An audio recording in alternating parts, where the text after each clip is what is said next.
Hello, welcome to the agenda here on the Blood Red channel. Myself, Guy Clarke, joined by Delaney and Tom Cavilla as we talk all about the social media sensation Jude Bellingham following his displays during the international break, nominally against Ivory Coast at Wembley. Borussia Dortmund midfielder once again drawing rave reviews and transfer links to a move to Liverpool. As I say, we've got our own wonder kid in Tom Cavilla with me and our own social sensation, Delaney. Gents, I trust you're both well. And Kai, I'll throw over to you first. And I suppose talking of Jude Bellingham, as I say, anytime he seems to put on the England strip and play where kind of domestic fans can see him, immediately transfer stories are written about a move to Liverpool. Yeah, no, that seems to be the case pretty much every international break. Whenever he's in the spotlight over here or on UK telly and people get to actually have a look at him, I think it's probably only then that the everyday football fan will kind of realise how good a player he is. Obviously, you see these little clips on social and Twitter, things he's doing for Dortmund over in Germany, but it's not too often you actually get to see him play in a full 90 minutes and take a proper look at his game. So, no, it's a nice opportunity, especially for Liverpool fans with all the links that we've been building over the last weeks and months to actually be able to take a look at him. Yeah, definitely. We'll explore kind of the possibility maybe of a move to Anfield, developing further down the line, Tom. But I suppose just in terms of Jude Bellingham, it's kind of incredible to think he's still just 18 years of age. When you see his physique and the way in which he can dominate the ball and dominate opponents as well. As I say, he's still such a tender age. Yeah, I mean, it's not the sort of thing you see too often nowadays as well. People like Gerrard obviously came through at a young age for Liverpool back in the day, but I don't know, it's something you don't really see as much now, especially, that younger, at such a young age, still a teenager, putting in such high quality performances. I think last season as well, you saw it in the Champions League. I think that game against Man City, when he played against City, he played really well in that game as well.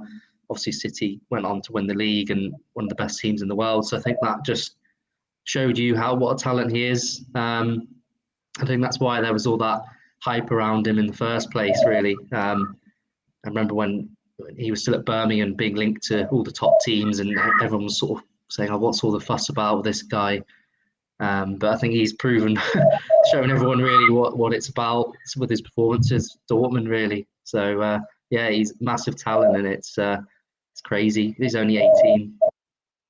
Yeah, as Tom was saying there as well, Kai, I suppose another game against, aside from the UK, Man City in the Champions League last year.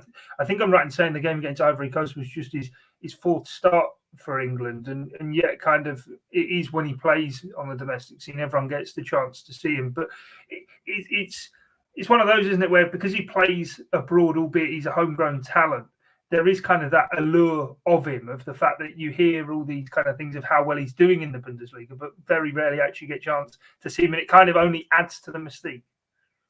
Yeah, no, of course. I mean, everyone loves a big kind of foreign star coming in from overseas. It's really exciting, isn't it? And of course, Bellingham's English, but he's got that, as you say, that kind of aura around him because he is playing in Germany and you don't get to see him play that often. We saw it, the obvious comparison is Jadon Sancho did a very similar thing, left Man City at a young age and went to the same club, Dortmund, and was absolutely brilliant over there. And before a couple of seasons had gone by, he was linked with every top side in Europe. And Bellingham seems to have followed almost an identical pathway.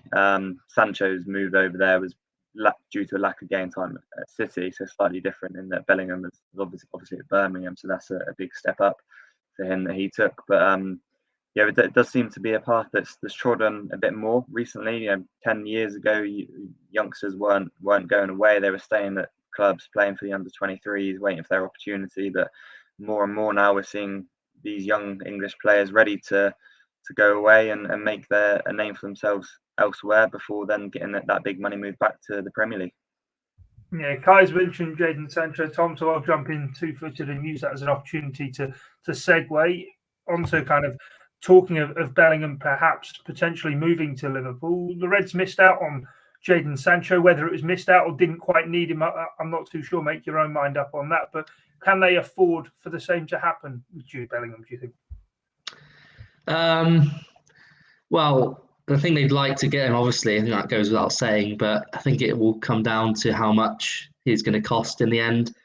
I think he'd be open to move to Liverpool, really. I mean, I think he's spoken before about how, he sort of idolised, looked up to Gerrard. So, maybe he'd want to sort of take on that role of being the next, big player in Liverpool's midfield for the next decade, like Gerrard did for all those years.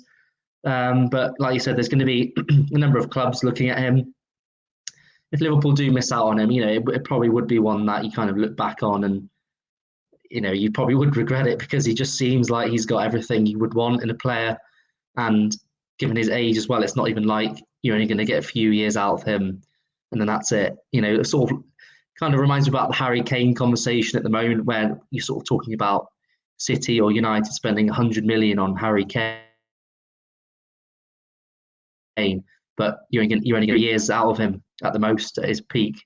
But with Bellingham, you've got so many more years of him performing at a high standard. So I would really like to see it happen, and I'm sure Liverpool would as well. But yeah, it just depends. Dortmund are going to ask for 100, 150 million. I just can't see Liverpool paying that price for him.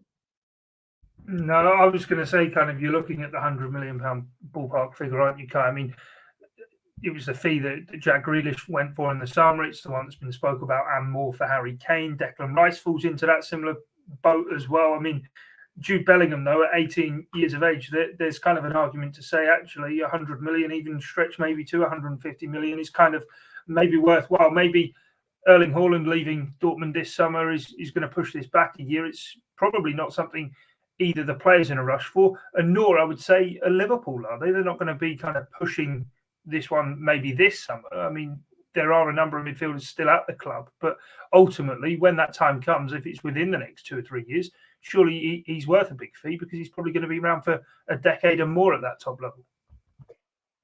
Yeah, no, it's a good point. The Jack Grealish fee, if he's worth 100 million, then Jude Bellingham certainly is, and I'm sure that. I thought you were going to say if he's worth 100, Jude Bellingham's worth 200. I thought you were going to go. I'm trying not to talk Liverpool out of a move here. I'm sure that would be Dortmund's bargaining chip, but no, it's the timing thing's a good point as well, because we saw it last summer that they didn't want to let Haaland and Sancho go at the same time. I'd fully expect to see the same this summer. We know Haaland's off; he's got that clause, so pretty much every top club in Europe's going to be trying to activate that and persuade Haaland and his agent to choose them. It would be a real blow for Dortmund to lose both of their big young talents in the same summer. So I'd expect them to maybe try and hold on another year. I think for Bellingham, 1 more year is probably good as well, to have another season playing week in, week out in Dortmund. They're only, I think, 6 points off the top of the league at this time, so they're a competitive side, and normally do pretty well in the Champions League as well, into the knockout stages. So it'll probably do him good for another year. And yeah, I don't think Liverpool certainly aren't in any rush for another midfielder. They do need to strengthen. We spoke on a podcast the other day that they are Klopp's in the phase of building Klopp 2.0, if you like, with likes of Konate, Diaz, Jota now really coming to the fore. Bellingham would absolutely be a player that could come in, as you say, for 10 years and make that position his own and be a real important part of this next Klopp phase. But maybe just 1 more year before either side need to make that move, I think. Yeah, he's got 3 years left on his contract, so it probably does make sense that another year until he kind of comes on the market for a possibility for a move. Kai's on the move already. He'll be back with us shortly. But Tom, in terms of, I suppose, the sales pitch from Liverpool to Jude Bellingham, of whether it's sit tight and wait a year. I mean, in Jordan Henderson, could there be a better role model? I mean, England, the two of them do seem to, albeit there's quite an age gap between them, they do seem to be quite close, and Henderson almost like that kind of father teaching figure for Jude Bellingham in terms of the position and inheriting it. And you mentioned before, kind of, Jude Bellingham looked up to Steven Gerrard. Well, Steven Gerrard passed the mantle on to Jordan Henderson to be that long-term successor in the Liverpool midfield? Could we see, perhaps, potentially, Henderson pass it on to Bellingham? Yeah, potentially. Because Henderson obviously signed a new contract, so he's probably going to be here for another 2 or 3 more years, maybe. I wouldn't expect him to leave during that time. So if he did join, he's going to have Henderson, who's been there and done it now for Liverpool. So, like you said, that's going to be really valuable for him playing alongside Henderson, someone he knows well from England, and someone I think people have sort of respected a lot more in the last few years as a player. I'm sure maybe he might feel the same way as well about Henderson, having seen what he's done in his career. So the only thing with that is whether Henderson would be regular starter sort of 2 years down the line. I don't know, possibly not. But he'd still be within the squad, and you see James Milner and the influence he has even when he's not playing every week. So even if Henderson isn't kind of starting every game every week, which he probably wouldn't be kind of in a year or two, he'd still be around the place and giving advice. And I think that's quite an invaluable thing to have really at a club. Like I was saying, with James Milner is a perfect example of that. Yeah, again, it's all hypothetical and everything, Kai, but that crossover period of time is key, isn't it? I mean, I suppose you can even say with Curtis Jones, saw it last season with the likes of Gini Wijnaldum having that year in the squad in and around him as well. James Milner, likewise for both Jones and Harvey Elliott this season, is kind of see the level that he's set from kind of the guys already in possession of the jersey before trying to take it on and maintain those standards or even scale greater heights.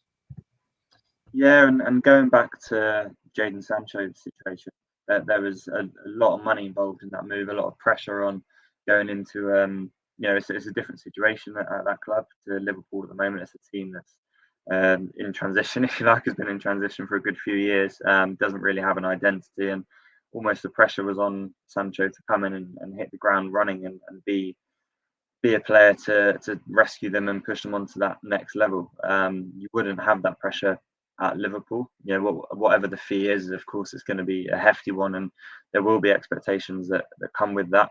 But he's not going to be in a position where it's not like, right, we need to go and get Jude Bellingham, and hopefully he can save us and push us on, because Liverpool are already at those heights, and we're about to move into April now, and they're still going for quadruple. So very much a player that can come in, doesn't really have the pressure that would come with other players in a similar situation, and can take a bit of time to bed in. And if it does take a year or 18 months, then it's not the end of the world, because he's that much younger, and he can learn from, as you're talking about there, the likes of Henderson.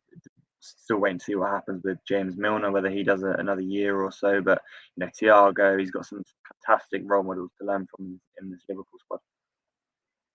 Yeah, definitely. We have seen big fees banded about in the past, Tom, for, I suppose, transformational type talents to really take an area of the pitch into the next level. You think Van Dijk, you think Alisson, Naby Keita, of course, wasn't a cheap signing for Liverpool either. Do you think Jude Bellingham falls into that category? Is he of the caliber that would warrant paying an exorbitant transfer fee? I mean, Kai mentioned there, Manchester United quite often will splash money around when maybe the player's quality doesn't quite dictate that's what it's worth, whereas Liverpool are very much more selective over that. But would Bellingham, do you think, fall into that category of actually really pushing the boat out for him? It's a difficult one. I think he probably is good enough, but obviously you have no guarantees with that. You could pay the money and it might not work out. When Man United signed Pogba for what it was, 90 million, everyone was thinking, he's going to come back and smash the Premier League, and it just hasn't happened like at all for him at Man United. So I think that just like a perfect example of, you can expect something to work out perfectly.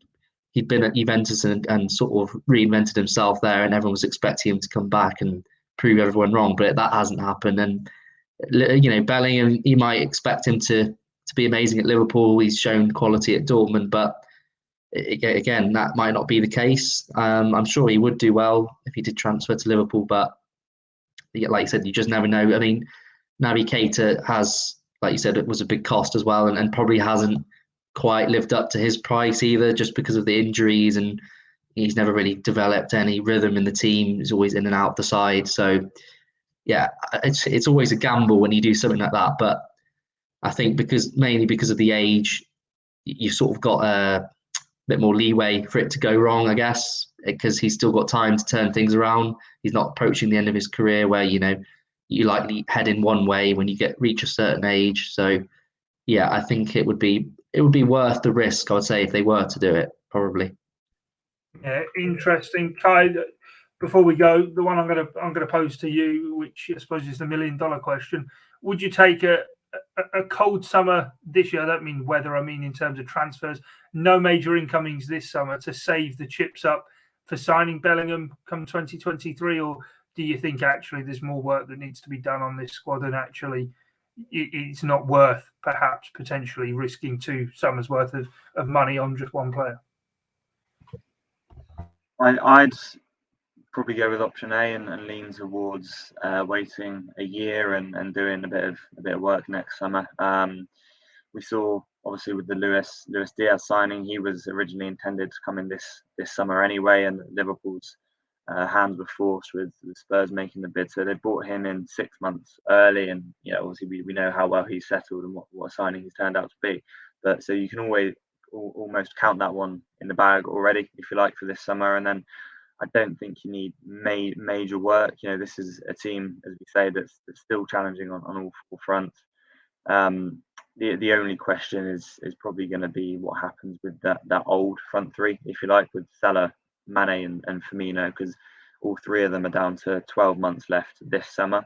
And that's been rumbling on for ages. You'd be staggered if all 3 were given a new contract. You'd also be staggered if all 3 weren't given a new contract. So there's going to be something happening there. Maybe 1 or 2 might get a contract. One might have theirs run down. One might be sold while they're still valuable. So that's probably the only question mark for this squad this summer. And I think it's built well enough to go again next season. Yeah, definitely. We'll have to wait and see how it does all play out. But Jude Bellingham, certainly the star that a number of Liverpool fans keeping an eye on right now. As I say, we'll have to see how it plays out. Keep across the Liverpool Echo website for the very latest from myself, Guy Clarke, Kai Delaney and Tom Cavilla. Thanks for your time and your company. Bye.